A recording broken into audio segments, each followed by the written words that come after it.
Hello বন্ধুরা, আজ আমরা ক্লাস 7-এর কোর্সে থেকে 1.1-এর অঙ্কগুলো দেখব। তাহলে চলো দেরি না করে দেখে নেওয়া যাক।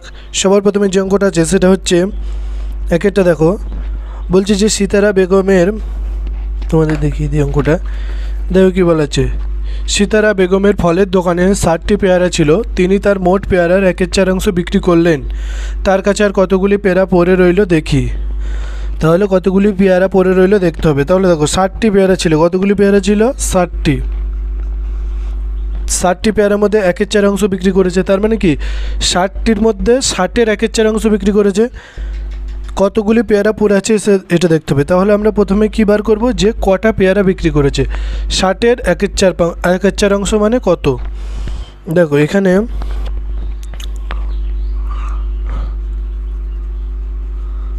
এখানে 60-এর 1/4 সমান কী করি আমরা, এই 60টা লিখি, তারপরে 1/4 গুণ করে দিই। 4×15 কত হয়? 60। তাহলে এটা কত হয়ে যাবে? 15। তাহলে দেখো 60টি পেয়ারার মধ্যে 1/4 বিক্রি করেছে। তাহলে 1/4 মানে কত? 15টি বিক্রি করেছে। তাহলে তার কাছে আর কতগুলি পেয়ারা থাকবে? 15টা বাদ দিতে হবে। তাহলে অতএব সিতারা বেগমের কাছে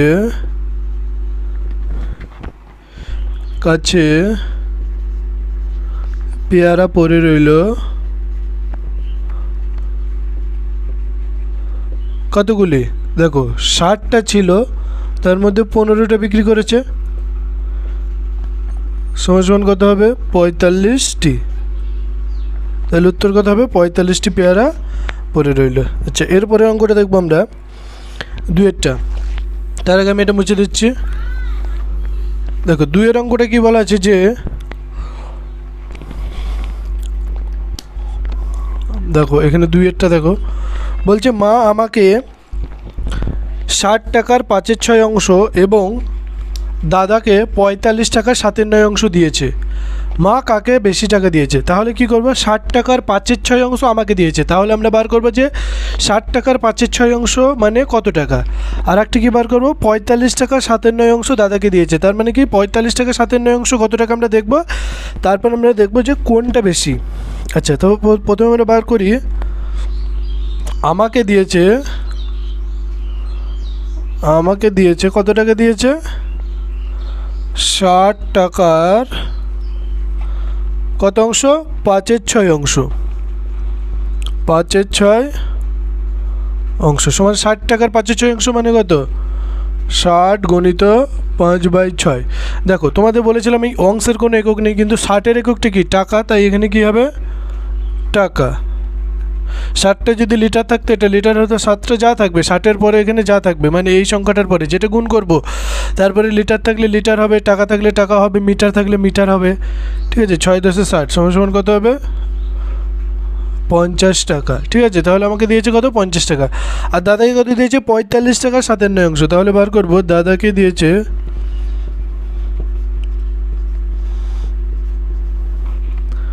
45 টাকার 7/9 সমান কী হবে? 45 গুণিত 7/9 টাকা। 7 দিয়ে যদি কাটি, 9 দিয়ে যদি কাটি, 5×9 45 সমান কত হবে? 5×7 35 টাকা। তাহলে দাদাকে কত দিয়েছে? 35 টাকা। আর আমাকে দিয়েছে 50 টাকা। ঠিক আছে, তাহলে কাকে বেশি দিয়েছে? তাহলে অতএব মা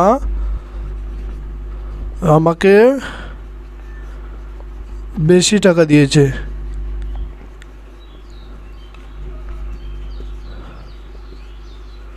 ঠিক আছে, তাহলে কাকে বেশি টাকা দিয়েছে? আমাকে। কারণ আমাকে কত দিয়েছে? 50 টাকা, দাদাকে দিয়েছে 35 টাকা। আচ্ছা, এরপরে অঙ্কটা দেখবো আমরা 3-এরটা।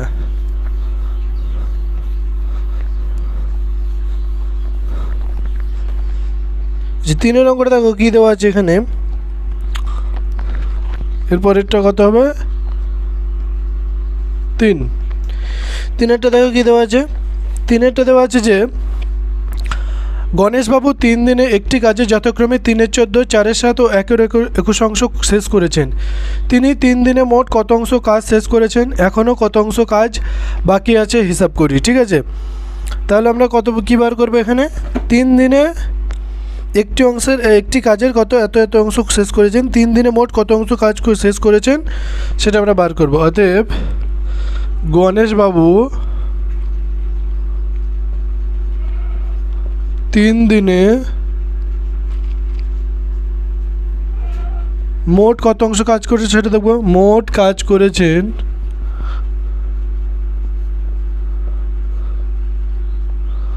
কত অংশ? 3 × 14 যোগ 7 × 4, 3 × 14 যোগ 4 × 7, 4 × 7 যোগ 1 × 21, এতটা কাজ করেছে। 3টে যোগ করে দেবো, এত অংশ। এবার দেখো এগুলো যোগ করতে হলে কী করবো? এই 14, 7 আর 21 লসাগু বার করবো। 14, 7 আর 21, দেখো এটা 7 দিয়ে যাবে। 7 × 2 = 14, 7 × 1 = 7, 3 × 7 = 21, আর যাবে না। 7 × 14, 3 × 4 = 42, তাহলে লসাগু কত? 42। দেখো 14 দিয়ে 42কে ভাগ করলে কত হবে? 3 × 14 = 42, তাহলে এর সাথে কত গুণ হবে? 3, কারণ 14 দিয়ে 42কে ভাগ করলে 3 হয়। যোগ 4-এর সাথে কত গুণ হবে? দেখো 42কে 7 দিয়ে ভাগ করলে কত হয়? 6, তাই 6 হবে। যোগ 1-এর সাথে কত গুণ হবে? 42কে 21 দিয়ে ভাগ করলে 2 হয়। আচ্ছা, তাহলে কত হবে? 3 × 3 = 9 যোগ 4 × 6 = 24 যোগ 2 42 সমান কত হবে? দেখো 24 আর 2 = 26 আর 9 কত হয়? 35/42, ঠিক আছে। 5 × 7 = 35, দেখো এটা কত দিয়ে যাবে? 7 দিয়ে। 5 × 7 = 35, 6 × 7 = 42, তাহলে এত অংশ কাজ করেছে। 3 দিনে মোট এত অংশ কাজ করেছে। আর কত অংশ বাকি আছে? দেখো তোমাদের একটা কথা বলে রাখি, এক অংশ মানে হচ্ছে সম্পূর্ণ কাজ। যদি এক অংশ বলা থাকে, এক অংশ মানে সম্পূর্ণ কাজ। এবার যদি সম্পূর্ণ কাজ মানে কত? এক থেকে যদি আমি এটা বাদ দিয়ে দিই তাহলে হয়ে যাবে যে কতটা কাজ পড়ে আছে। অতএব কী লিখবো? এখনও কত অংশ কাজ বাকি আছে? এখনও কাজ বাকি আছে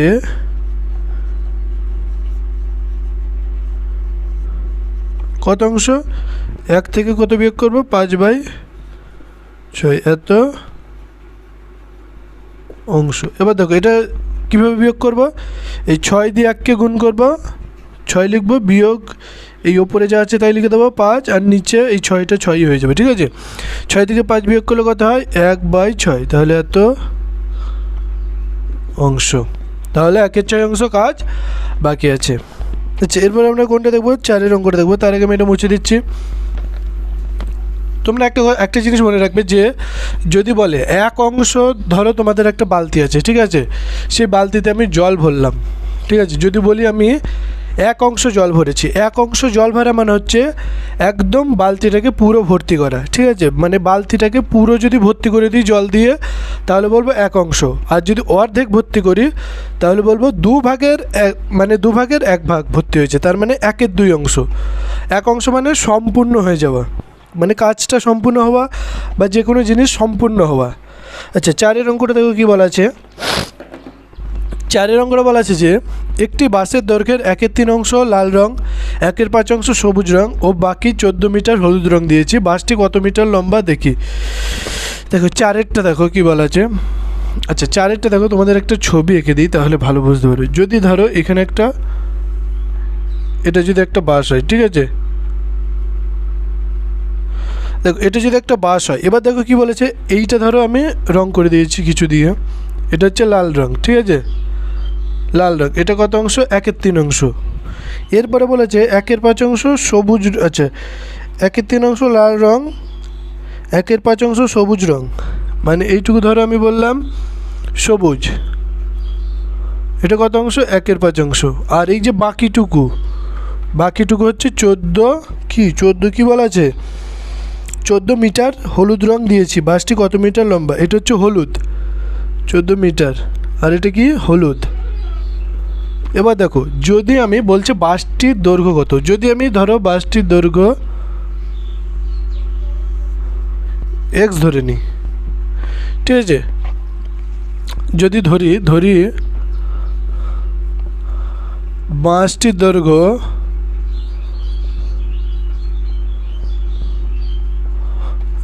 x মিটার, ঠিক আছে, যদি বাসটির দৈর্ঘ্য এক্স মিটার হয় তাহলে দেখো এটা কত 1/3 অংশ, তার মানে কি এক্স মিটারের 1/3 অংশ, তার মানে কি এইটুকুর দৈর্ঘ্য কত হবে, এই যে এইটুকুর দৈর্ঘ্য হবে এক্স গুণ 1/3, কারণ এক্স মিটারের 1/3 অংশ এটা। আর এই যে এখান থেকে এতটা দৈর্ঘ্য কত হবে 1/5 অংশ এক্স মিটারে, তাহলে এক্স গুণ 1/5, আর এটুকু তো 14 মিটার, এটা বলাই আছে। তাহলে দেখো এই তিনটে যদি আমরা যোগ করি, এইটুকু এইটুকু আর এইটুকু, এই যে তিনটে পোর্শন যদি আমরা যোগ করি তাহলে কত হয়ে যাবে, এক্স হয়ে যাবে, কারণ পুরো বাসের দৈর্ঘ্য কত এক্স, সেটাই আমরা লিখব প্রশ্ন অনুযায়ী।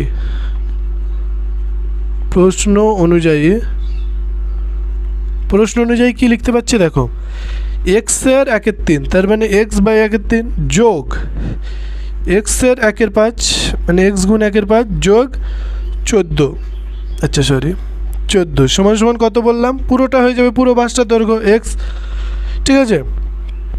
বা এটা দেখো কত হবে এক্স বাই 3 প্লাস এক্স আর 1 গুণ করছি, মানে এক্স আর 1 গুণ করলে কি হয় দেখো, একের সাথে যদি আমরা 5 গুণ করি 5 হয়, মানে একের সাথে যে কোনো জিনিস গুণ করলে সেই জিনিসটাই হয়ে যায়, তার জন্য আমরা এক্স আর 1 গুণ করে উপরে এক্স লিখলাম, আর এক্স আর এখানেও এক্স বাই 5, ঠিক আছে, যোগ 14 সমান সমান এক্স।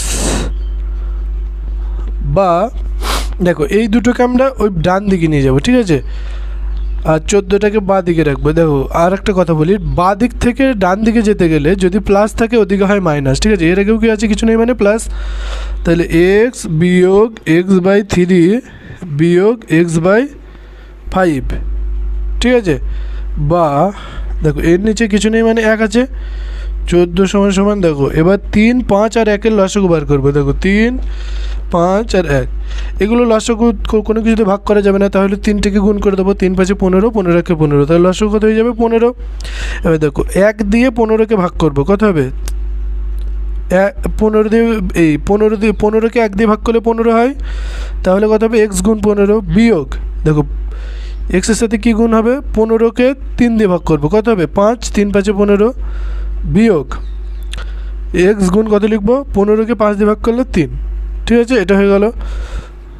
বা 14 সমান সমান 15, দেখো 15x এখানে লিখবো 15x, এখানে 5x, 15x লেখা যায় এটাকে, বিয়োগ 5x বিয়োগ 3x, ঠিক আছে। এবার দেখো 14 সমান সমান দেখো, আচ্ছা এখানে আমি একবারে লিখছি, 15 থেকে 5 বাদ দিলে কত হয় 10, মানে 10টা এক্স, আর আবার 3টে এক্স, 10টা এক্স থেকে 3টে এক্স বাদ দিলে 7টা এক্স, 15, ঠিক আছে, তাহলে এটা হয়ে গেল 15। এবার দেখো এই জায়গা থেকে আমরা এটা কিভাবে লিখব, এবার দেখো এখান থেকে আমরা এখানে করছি যে দেখো এটা কী আছে, এবার এইটাকে আমরা বাঁ দিকে নিয়ে আসবো, এইটাকে ডান দিকে আসবো, দেখো এক্স এটাকে আমরা লিখতে পারি বাঁ দিকেরটাকে, ডান দিকেরটাকে এক্স গুণ 7/15 সমান সমান 14টাকে ডান দিকে লিখবো 14। বা দেখো এদিকে এক্সট্রা এইটা গুণ আকারে আছে, ওদিকে গেলে কী হবে ভাগ, এক্স সমান সমান 14 ভাগ 7/15, তাহলে এক্স সমান সমান কত হবে 14 গুণ ভাগটাই গুণ করে দিলে কী হবে, এটা উল্টে যায়, 15টা উপরে যায় 7টা নিচে আসে, 7 দুগুণে 14, তাহলে বা এক্স সমান সমান কত হবে 15 দুগুণে 30, তাহলে বাসটির দৈর্ঘ্য কত হবে 30 মিটার। অতএব এখানে লিখে দিচ্ছি তোমাদের, অতএব বাসটির দৈর্ঘ্য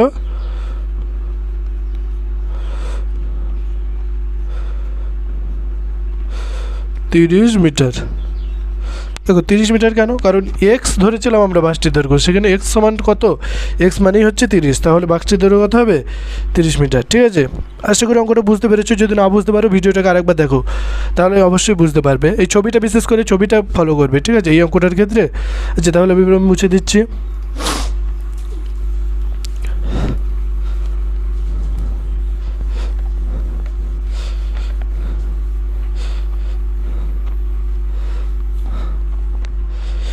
যে এরপর যে অঙ্কটা আছে সেটা হচ্ছে যে কী বলা আছে দেখো 5-এর অঙ্কটা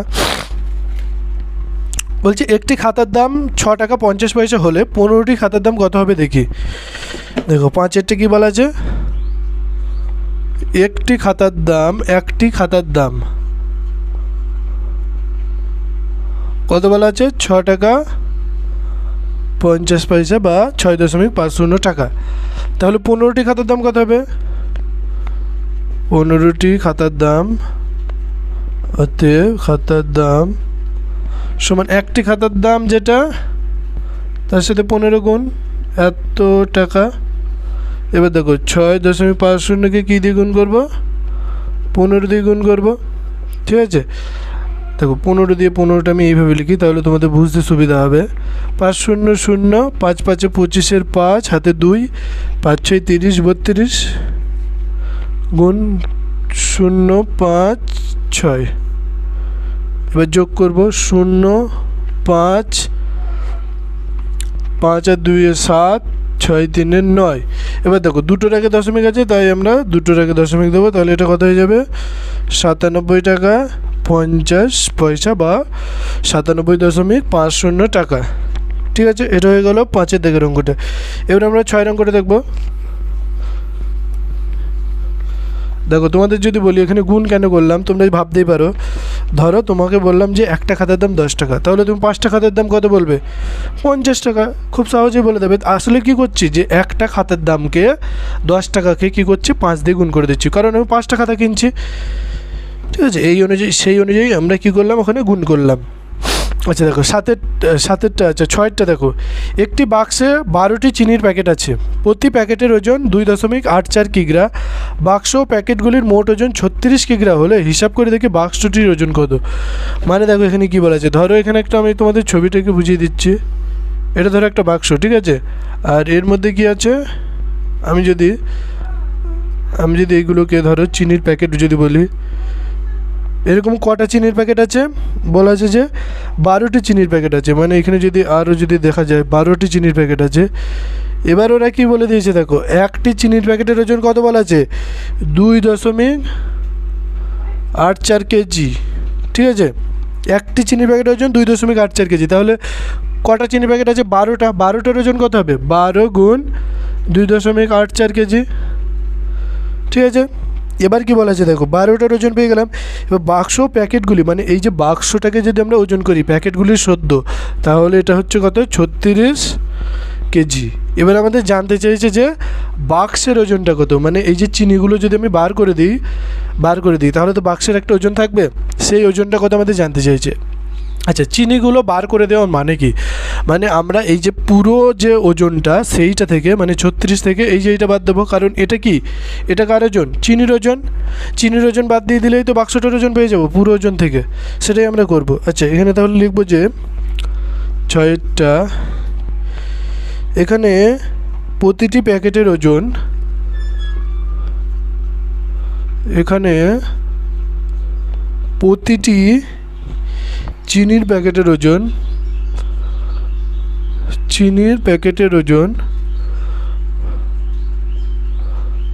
ওজন কত? সমান 2.84 কেজি বা কিগ্রা। ওখানে কিগ্রা বলা আছে, কিগ্রা বা কেজি একই। ঠিক আছে, কিগ্রা মানে কিলোগ্রাম আর কেজি মানে কিলোগ্রাম। ঠিক আছে, K for kilo, G for gram, আর কয়সি কিউ ফর কিলো, আর গয়রফলা মানে গ্রাম। ওটা বাংলাতে লেখা আছে, এটা ইংরেজি। আচ্ছা, এখানে প্রতিটি চিনির প্যাকেট মানে প্রতিটি মানে কটা? প্রতিটি মানে তোমাদের বলে দিই একটি। ঠিক আছে, তোমরা এটা মনে রাখবে, প্রতিটি মানেই হচ্ছে একটি। তাহলে একটির ওজন যদি এত হয়, তাহলে হয়তো 12টি চিনির প্যাকেটের ওজন কত হবে? তাহলে 2.84, একটিকে 12 দিয়ে গুণ করে দেবো, এত কেজি। এবার আমরা এটিকে গুণ করবো। দেখো 2.84 আর 12 যদি গুণ করি, 4 দুগুণে 8, 8 দুগুণে 16, 6 হাতে 1, 2 দুগুণে 4 আর 1 5। ঠিক আছে, 2 দুগুণে 4 তাহলে কত হলো? 8 দুগুণে 16, 6 হাতে 2 দুগুণে 4 5, 4 8 2, তাহলে 8 6 4 10 0 হাতে 1, 6 6 8 14 4 হাতে 1 3, তাহলে দুটো রেখে দশমিক, তাহলে 34.08 কেজি। এটা কি হয়ে গেল? চিনির ওজন। তাহলে এবার দেখো কি বলা আছে, বাক্স এবং প্যাকেটগুলির মোট ওজন। এখানে বাক্স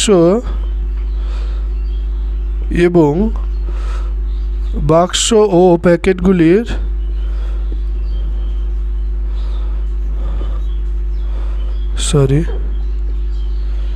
গুলির মোট ওজন কত? 36 কেজি।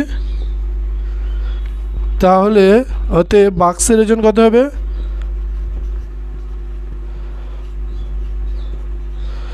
তাহলে দেখো প্যাকেট আর বাক্স মিলিয়ে 36, তাহলে 36 থেকে চিনিটা বাদ দিয়ে দেবো। 36 বিয়োগ 34.08 কেজি। এবার এটাকে আমরা বিয়োগ করব, কি লিখবো যে 36 এরপরে কিছু নেই মানে দশমিক দিয়ে দুটো শূন্য, কারণ এখানে দেখো দুটো জিনিস লিখতে হবে দশমিকের পর। আগে দশমিকটাই দেখো, এটা সাজানোর নিয়ম বলি, দশমিকের সোজা দশমিক দিয়ে নেবে, তারপরে দশমিকের আগে যা আছে পরে যা আছে লিখে দেবে 4 3। এবার বিয়োগ করবে, দেখো 8 ওপরে ছোট আছে তাই 10 ধরতে হবে, 10 থেকে 8 বাদ দিলে 2, হাতে 1, এখানে 1 চলে আসবে, 10 থেকে 1 বাদ দিলে হবে 9, দশমিক সোজা দশমিক বসে হাতে 1, এটা 5 হবে, তাহলে 6 থেকে 5 বাদ দিলে হবে 1, তাহলে কত হবে 1.92 কেজি। তাহলে বাক্সের ওজন কত হয়ে গেল? 1 কেজি, ঠিক আছে, 1.92 কেজি। আচ্ছা, তাহলে এটা মুছে দিচ্ছি। যদি না বুঝতে পারো ভিডিওটাকে আরেকবার দেখো, অবশ্যই বুঝতে পারবে, খুব সহজ করে আমরা এই জিনিসটাকে বুঝিয়ে দিয়েছি, ঠিক আছে। আচ্ছা, এবার আমরা 7 দাগের অঙ্কটা করব।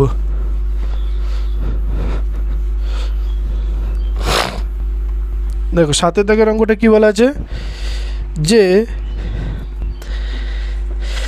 দেখো কি বলা আছে, 1 বস্তা চালের পরিমাণে 0.75 অংশের দাম 1800 টাকা হলে 0.15 অংশের দাম কত?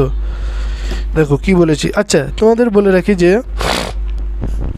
বলে দিলাম একটু আগেই যে 1 অংশ মানে কি সম্পূর্ণ, মানে যদি বলি 1 অংশ চাল মানে 1 বস্তার 1 অংশ চাল, তার মানে বস্তাটা সম্পূর্ণ পূর্ণ আছে, ঠিক আছে। চালে যদি বলি বালতিটাতে 1 অংশ জল আছে, তাহলে কি বালতিটাতে কি আছে? জল ভর্তি ভর্তি আছে। যদি বলি বস্তাটাতে 1 অংশ চাল আছে, তাহলে বস্তাটা ভর্তি ভর্তি চাল আছে, মানে 1 অংশ বলা মানেই ভর্তি ভর্তি। 1 অংশ বলাও যা 100% বলাও তাই, ঠিক আছে। কারণ অংশকে আমরা যদি পার্সেন্টেজে নিয়ে যেতে যাই, মানে শতকরাতে নিয়ে যেতে যাই, তাহলে কি করি 100 দিয়ে গুণ করি। তাহলে 1কে যদি 100 দিয়ে গুণ করো তাহলে সেটা কত হয়ে যাবে? 100%, ঠিক আছে। ঠিক সেইভাবেই মনে রাখবে। এরপরে আমরা এই অঙ্কগুলো করব যে অংশকে কিভাবে শতকরায় নিয়ে যাব। অংশকে শতকরায় নিয়ে যেতে গেলে 100 দিয়ে গুণ করতে হয়, তার জন্য 1 অংশ মানে 100%, এইটা তোমরা সবসময় মনে রেখে দেবে। ওকে, 7এরটা দেখো কি বলা আছে যে 0.75 অংশের দাম কত বলা আছে যে 1800 টাকা। তাহলে 1 অংশের দাম কত হবে? 1800 বাই 0.75 টাকা। এবার দেখো, এবার 0.15 অংশের দাম কত হবে? 1800 গুণ 0.15 0.75 টাকা, ঠিক আছে। এবার দেখো এটা আমরা কি করব? কাটাকুটি করবো। তার আগে দেখো তোমাদের বলে রাখি, যদি ওপরের দশমিক ওঠাতে চাই, দেখো কটার আগে দশমিক আছে? 2টোর আগে। যদি দশমিকটা আরও 2টো ঘর যদি এদিকে দিই তাহলে কত হবে? 0.15 তার মানে 15। 1800 গুণ 15, যদি 15 করি তার সাথে সাথে কত ক ঘর সরালাম? দশমিকটাকে 2 ঘর, তাই 1-এর পিঠে 2টো শূন্য দিয়ে নিচে গুণ করব, মানে উপরের দশমিক ওঠানোর জন্য নিচে গুণ করব। আর দেখো নিচে গুণ করলাম। এবার দেখো এর জন্য নিচে 100 গুণ করলাম। এবার দেখো নিচেও তো দশমিক আছে, 2টো সরাতে হবে, তাহলে কত লিখবো? এটা 75। আর 2টো সরানোর জন্য আবার ওপরেও 1-এর পিঠে 2টো শূন্য দিয়ে গুণ করব, মানে নিচের দশমিক সরানোর জন্য ওপরে গুণ করব, আর ওপরের দশমিক সরানোর জন্য নিচে গুণ করব, ঠিক আছে। কত গুণ করব? 1-এর পিঠে যটা ঘর দশমিক সরাবো ডান দিকে ততগুলো শূন্য দিয়ে গুণ করব 1-এর পিঠে, ঠিক আছে। আচ্ছা, তাহলে এবার আমরা কাটাকুটি করি। 100 কেটে যাবে, 5 15 75, 5 দিয়ে এটা কাটলে কত হবে? 5 3 15, 16 17 18, তাহলে হচ্ছে 30, 5 6 30, তাহলে এটা হয়ে যাবে 360। তাহলে 360 টাকা। তাহলে কত হয়ে গেল? 5 15 75, 360 টাকা। আচ্ছা, এরপরে অঙ্কটা দেখবো, সেটা হচ্ছে 8-এরটা।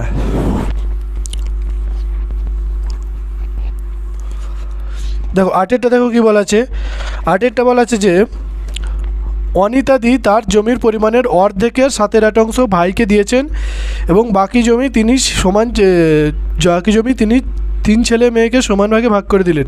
প্রত্যেক ছেলে কত অংশ জমি পেল তা একটি চিত্রের সাহায্যে দেখায়। দেখো কি বলা আছে, যদি আমি চিত্রের সাহায্যে দেখাতে যাই তাহলে কি হবে, ধরো এটা হচ্ছে অনিতাদির মোট জমি, ঠিক আছে। এবার এই জমির দেখো কি বলা আছে, মোট জমির অর্ধেকের 1/8 নিজের ভাইকে দিয়েছেন। 1/8 মানে কি, যদি আমরা এটাকে 8 ভাগ করি, ধরো আমি 8 ভাগ করছি, 1 2 3 4, এই 8 ভাগ করার মানে হচ্ছে সবগুলো সমান হতে হবে, ঠিক আছে। দেখো দাগ দিয়ে দিলে কত ভাগ হয়ে গেল, এটা এই অর্ধেক, এটা তো অর্ধেক জমি, এই অর্ধেক জমিকে আমরা 8 ভাগ করলাম। 8 ভাগ কেন করলাম, কারণ 7/8 মানে এই নিচে যেটা থাকে তত ভাগ করতে হয়, 8 ভাগে 7 ভাগ, তার মানে কোনটা, 1টা 2টো 7টা দিয়ে দেবে এই 8 ভাগের মধ্যে, 4টে 5টা 6টা 7টা, ঠিক আছে, 7 ভাগ হয়ে গেল।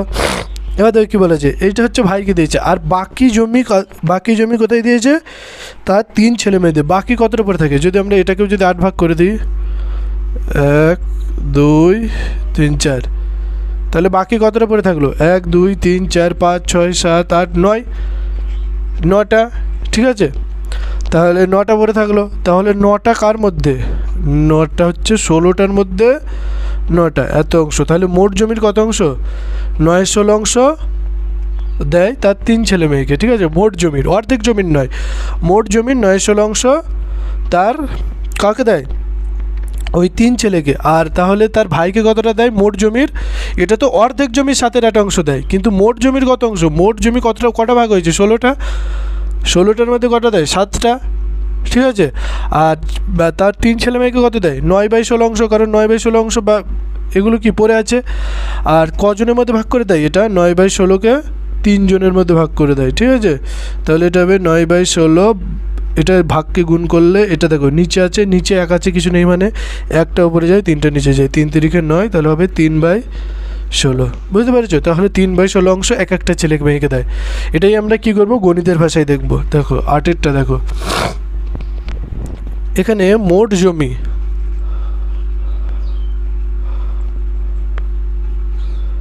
সমান কত, 1 অংশ।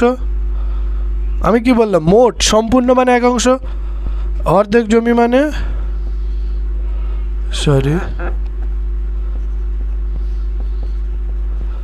অর্ধেক জমি মানে কত, 1 অংশকে অর্ধেক করা মানে কি 2 দিয়ে ভাগ করা, 1/2 অংশ। এবার বলেছি এই অর্ধেক জমির মানে 1/2 অংশের, মানে 1/2 7/8 অংশ কাকে দেয়, ভাইকে দেয়। অতএব ভাইকে জমি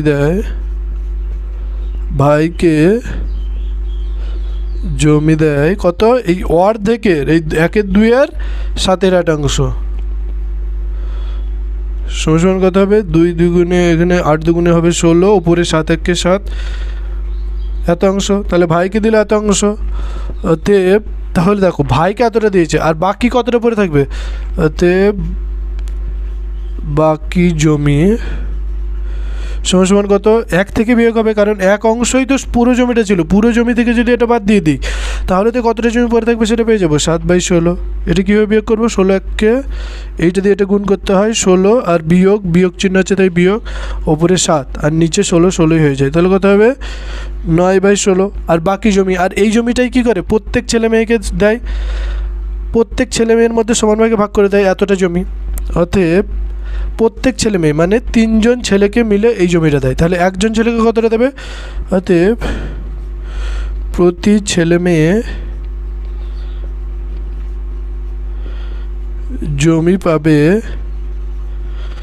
কত, দেখো এটাকে 3 ভাগ করব,